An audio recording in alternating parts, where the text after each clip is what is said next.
La verdad que cuando uno ve este tipo de reportajes, inmediatamente a uno se le encoge el alma, ¿no? Porque nos sentimos quienes hemos tenido acceso a una educación absolutamente privilegiados ante esa posibilidad en un país como el nuestro. Estamos con el ministro de Educación, Óscar Becerra, a quien le damos la bienvenida a Punto Final. Y en primer lugar, una reacción sobre lo que acabamos de ver, porque aquí hablamos no solamente de un embalse post-pandemia, sino un problema estructural, un problema de absoluta indiferencia de parte de autoridades sucesivas, y estamos hablando de que en este momento ni profesores, ni alumnos, ni infraestructura está como para empezar la escuela a partir del 13 de marzo. Pero lo vamos a hacer, porque tenemos que empezar a dar buenas noches, perdón, y muchas gracias por la invitación. Lo vamos a hacer porque tenemos que empezar a dar pasos hacia adelante. Es cierto, es una situación de posguerra en la que estamos. No puede ser que no haya una sola calamina en el almacén del Ministerio de Educación, como si no supiéramos que llueve todos los años. Una sola aula prefabricada, como si no supiéramos que todos los años algún colegio se lo lleva un huaico. No hay ni una. Pero entonces, ¿dónde está la responsabilidad inicial? Estamos hablando de una sucesión de ministros de educación, estamos hablando de una logística que nunca se dio, estamos hablando que estamos mucho peor de lo que podíamos haber estado hace 2 años. Sí, pues definitivamente. Es que no estamos, como dice el reportaje, jalados. Porque jalados sería que tenemos 0. Nosotros estamos negativos. Estamos corriendo en sentido contrario. La brecha de infraestructura ha crecido en los últimos 5 años en 52%, de 100.000 a 152.000 millones de soles. Solo en el año 2022 ha aumentado de 138.000 a 152.000. O sea, estamos corriendo en sentido contrario y eso es lo que se ve en el reportaje. Pero el tema de los aprendizajes es aún más grave, porque lo que ha hecho la pandemia, más allá de lo que se afirma con razón en el reportaje, es desnudar las carencias de un sistema educativo que no funciona. Pero entonces, si no funciona, ¿por qué seguimos estando en el mismo sistema? ¿Cuál es la intención, desde el punto de vista de su propio despacho, para de alguna manera cambiar algo, ¿no? El curso. Tenemos que, como sociedad, ojo, Mónica, no, sí, algo importante, entiendo, somos una sociedad a la que no le importa la educación, en general. Por los resultados lo vemos, porque es a todo nivel. Sin embargo, tenemos que hacer algo. Y en lo que yo tengo mucha fe es en la capacidad de los niños de aprender y en su deseo de aprender. A mí me ilumina mucho una frase de George Bernard Shaw que decía: a la edad de 5 años mis padres decidieron interrumpir mi educación para enviarme a la escuela. Y es que ya desde entonces había esa sensación de que el sistema formal nos da muy poco. Pero estamos hablando de niños entre 0 y 5 años que están anémicos. O sea, ¿qué posibilidades de educación puede tener un niño que no tiene una nutrición adecuada? O sea, si nos vamos a ese tema, estamos también vinculando al tema de la alimentación. O sea, el trabajo, educación y salud tienen que ir de la mano. Tienen que ir y en eso estamos trabajando. Pero como te digo, tenemos que empezar a ir hacia adelante. Tenemos que resolver el problema de anemia y vamos a trabajar no solo salud y educación, el MIDIS también. Sabemos que durante la pandemia muchos de los alimentos que estaban destinados a los niños terminaban siendo para las familias, lo cual era una cuestión de necesidad, pero por otro lado dejaba desatendidos a los niños que eran los destinatarios originales. Bueno, ahora, ¿qué nos garantiza, por ejemplo, ya teniendo en cuenta que estamos frente a una situación estructural, pero qué nos garantiza que a partir del 13 de marzo, ¿no?, 6 millones de niños vayan a la escuela pública en las condiciones en las que estamos? Y específicamente en el caso de Puno, por ejemplo, que es una situación convulsa a la que todavía no ha terminado de llegar todo el material y que nadie sabe si efectivamente van a permitir que esto comience. Bueno, ahí felizmente hay buenas noticias. He leído hoy día con mucha satisfacción, a pesar de que parece que la intención es desmentirme, un comunicado del gobierno regional que dice, por un lado, que ellos quieren que se inicie bien el año escolar y que van a garantizar las 39 semanas. Aun cuando planean empezar el 20 de marzo, debo decir que eso está dentro de sus de su mandato, de su delegación. O sea, tienen la atribución de postergar del 13 al 20. Del 13 al 20 sí, bajo condiciones especiales que la norma no estaba concebida para las que tienen ahora, pero no importa. Ellos lo que han puesto en blanco y negro es garantizamos las 39 semanas. Qué bueno, por fin hay algo en lo que coincidimos. La invitación abierta de la señora Presidenta Constitucional al diálogo por fin encuentra eco. Yo estoy feliz de que el gobierno regional coincida con nosotros. Una situación de enfrentamiento muy grave. Es más, seguimos teniendo información de que sindicatos como el FENATEP están llamando a una paralización, a un paro, e incluso están señalando que quienes no se plieguen van a tener problemas. Y están hablando de profesores y los propios alumnos. Y usted ha dicho que va a denunciar a cualquiera que prive a los niños de acceder a la educación. Por supuesto. ¿Cómo entramos en un balance entre el derecho a la protesta y a la huelga y la educación de los niños? Primero, una huelga gremial tiene un marco legal. Los maestros pueden hacer huelga pidiendo mejores ingresos, pidiendo menos horas de trabajo. Todo lo que han negociado, FENATEP es un sindicato minoritario, el negociador oficial es el SUTEP. Todo lo que ellos han negociado con el gobierno en la administración anterior y han acordado, se les ha dado. No hay ninguna razón legal para que puedan convocar a una huelga. Por lo tanto, cualquier huelga que hagan, cualquier sindicato de maestros será ilegal y será obviamente sancionada. El que no asista a trabajar... Denunciada y descontado. Por supuesto. El que no vaya. El que no va se le descuenta. Y el que intente golpear a un maestro o impedir a un niño que llegue al colegio será detenido y denunciado por violación de los derechos humanos de los niños. Pero quisiera terminar el tema de Puno, porque hay una confusión de porcentajes. Los materiales se entregan en 3 entregas a lo largo del año. ¿Ya? Yo he sostenido que el 100% de los materiales, 99.9%, han sido entregados en las UGELes de Puno, de la primera y la segunda entrega. La tercera entrega está programada para julio. Entonces, si tú añades esa, los porcentajes serán diferentes. Sí. Pero lo que hacía falta se ha entregado hasta las UGELes. Y de la UGEL al colegio, ¿quién puede estar en contra de lo que ha declarado el gobierno de Puno, que ellos mismos están llevando los materiales? Tenemos el apoyo del Ejército y de la Policía Nacional para desbloquear carreteras, para que los útiles lleguen hasta las UGELes y, de ser necesario, llevarlos de las UGELes a los colegios. Entonces, en Puno empezarían las clases el 20 de marzo. Así es, porque ellos han definido que esa es la mejor fecha para garantizar las 39 semanas. En el reportaje también hemos escuchado un déficit de profesores en general. La última vez que usted estuvo acá en Punto Final me habló de un 50% de profesores que se requerían por la mayor demanda post-pandemia, que habían pasado de colegios particulares a colegios públicos. Por ejemplo, han puesto el caso del BRAEM, pero hay muchos otros lugares donde no hay suficiente cantidad de profesores. ¿Cómo se va a enfrentar una situación de ese tipo? Sí, hay más estudiantes que profesores, en la posibilidad de la representación de cada uno de los profesores en aula, ¿no? Es cierto, estamos haciendo varias cosas. La primera de ellas es ampliar la capacidad de atención por aula, que es factible hacer. Hay estudios que demuestran que el principal factor en la calidad de la educación es la calidad del maestro. Sí. Y eso no se cambia a corto plazo, pero el número de alumnos puede variar sin variar la calidad. Con el mismo maestro. De 40, 50 alumnos. No, de llegar a 30 o 35, es 25 es la norma actualmente. Si bien es cierto que hay algunos que tienen bastante más. Por otro lado, hay chicos que están retornando a sus colegios particulares.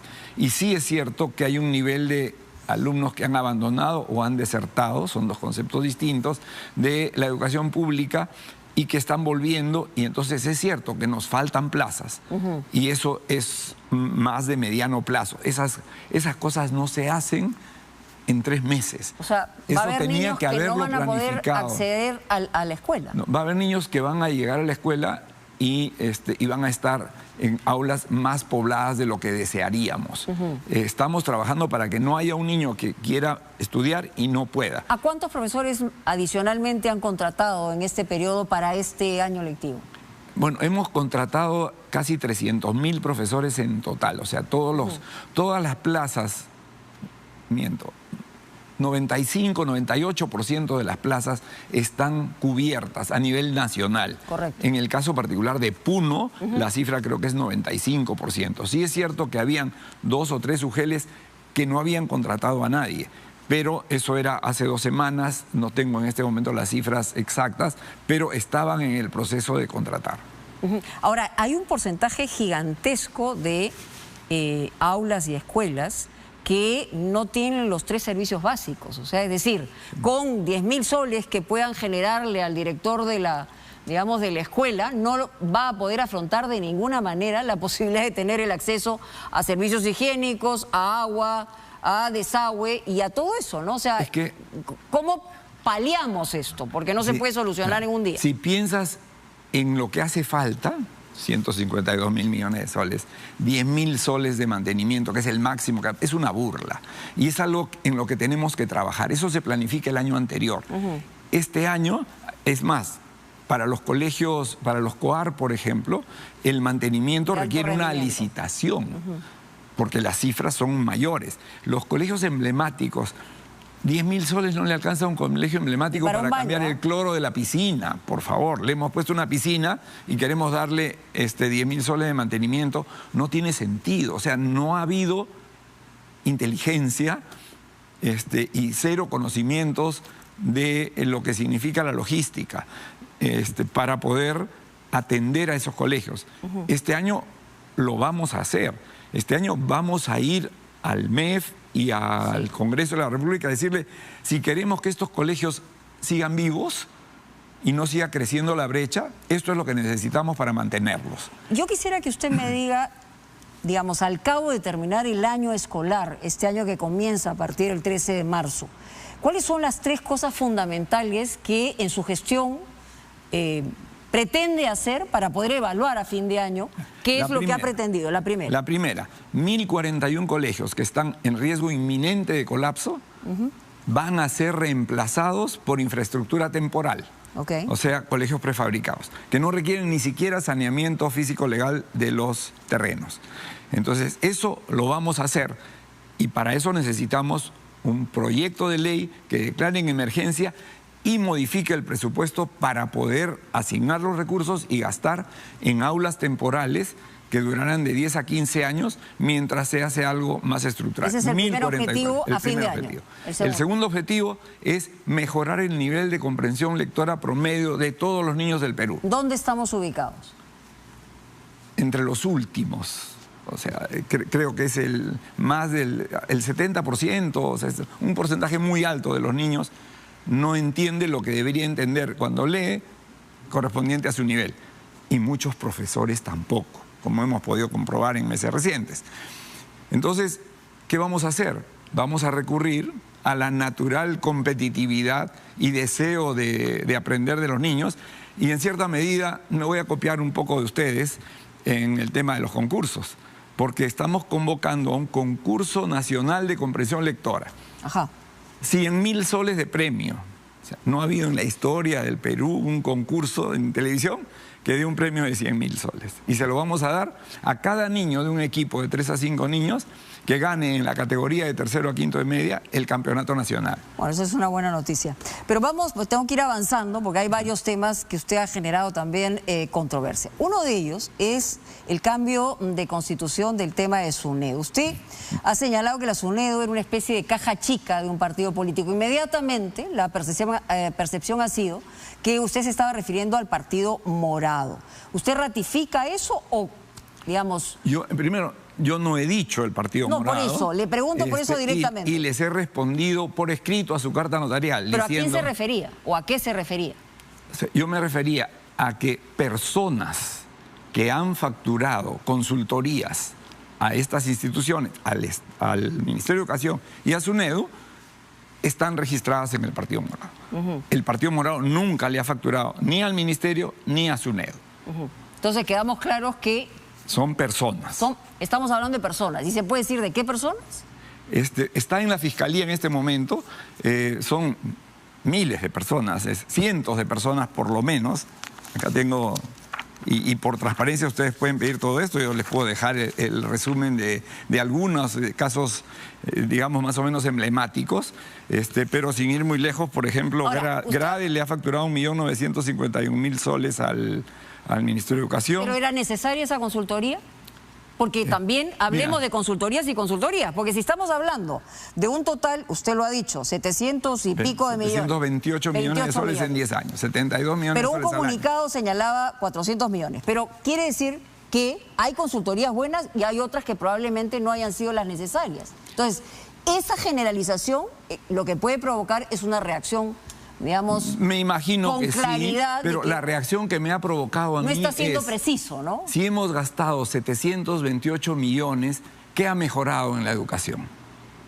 Nada. Pero las recomendaciones en una consultoría podía pensarse de por qué no se han ejecutado, o eran tan malas, y eso es lo que habría pues que mira, que por ejemplo, acá tengo una consultoría en la que, ¿qué es lo que se hace? Reportes de conflictos generados en el territorio que incluyen propuestas de acciones para mitigar el impacto de la implementación de políticas educativas. En el Ministerio hay una oficina de diálogo que tiene funcionarios encargados de hacer esto, a los que se les paga un sueldo.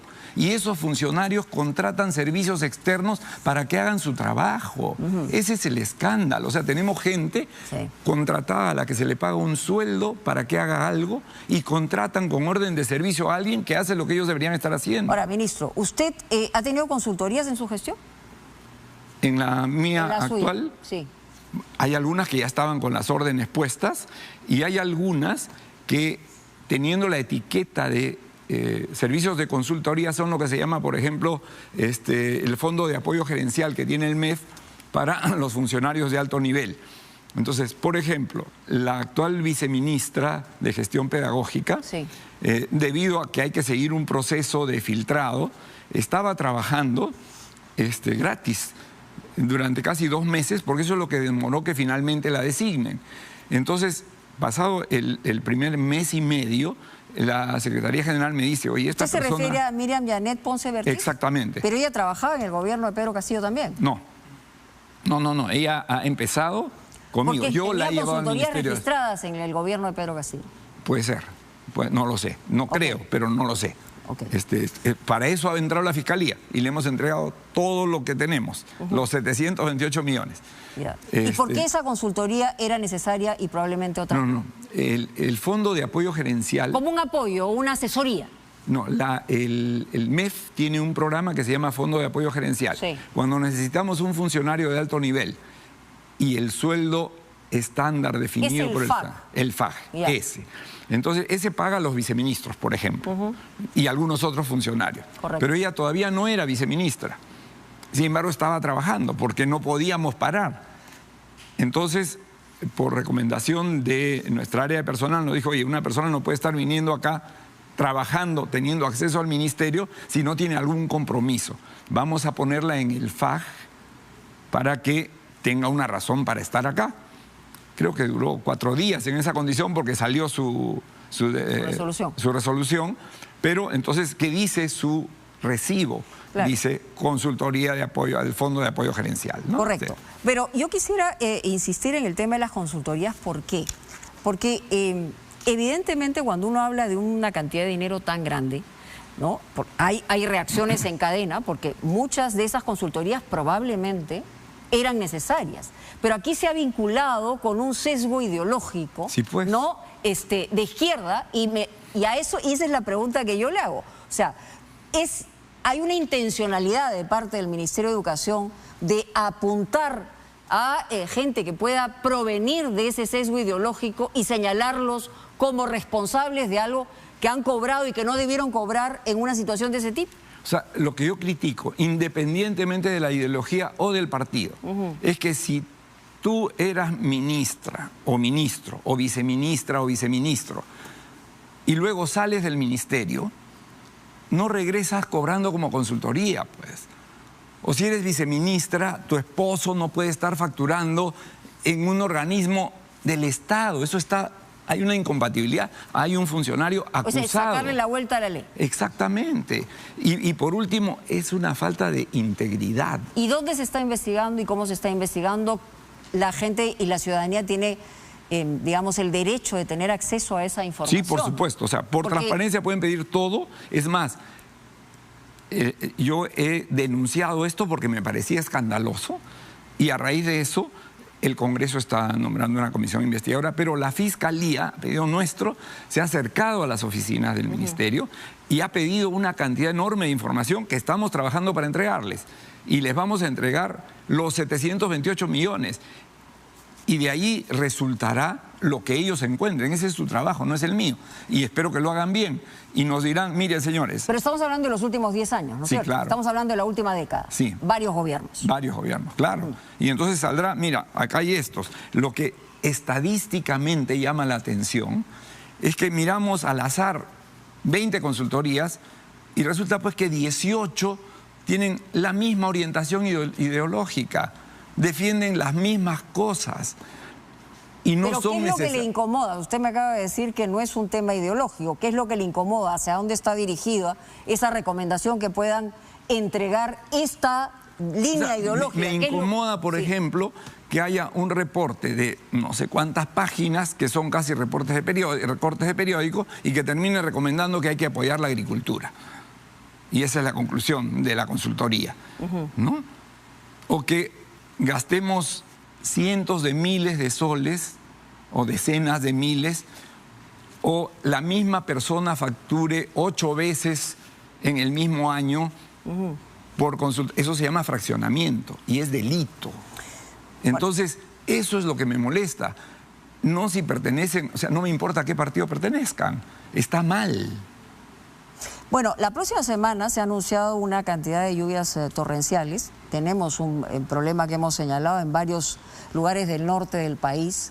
¿Han tomado previsiones para eso? Porque eso también podría retrasar la posibilidad del inicio de clases ¿no? que haya un impacto en la infraestructura escolar. Bueno, justamente hemos declarado en emergencia las zonas donde hay riesgo inminente de lluvias. Y tenemos al equipo del Programa Nacional de Infraestructura Educativa alerta para identificar. Me encantaría decir que además de identificar van a poder hacer algo. Mucho no van a poder hacer porque no hay una sola calamina en el almacén del ministerio. No hay una sola aula prefabricada que se pueda entregar, como si no fuera normal que todos los años llueva y que todos los años falten calaminas. ¿Qué explicación le han dado, digamos? Que no les ha importado, pues. No tienen explicación. No tienen explicación. No tienen, pues. Pero, digamos, estamos hablando de un ministerio que tiene una cantidad importante de funcionarios, ¿no? Una directora de educación... O sea, los ministros cambian, pero los funcionarios... Una directora de educación básica regular me ha dicho en mi cara, pero en estos 3 años de pandemia los niños no han aprendido nada. Le digo, oiga, ¿usted está loca? ¿Cómo me puede decir eso la directora? ¿Usted qué ha hecho? O sea, ¿cómo puedes...? Y no es cierto, porque los niños han aprendido. No han aprendido exactamente lo que esperábamos que aprendan. Pero han aprendido muchas cosas y en ese trabajo estamos ahora. ¿Cómo se mide eso? Tenemos que hacer mediciones y ya le pedí a la Unidad de Medición de Calidad que haga 2 cosas. Uno, tenemos que averiguar qué han aprendido, porque no es cierto que no hayan aprendido nada, y cómo aprovechamos eso que han aprendido para articularlo con el currículo.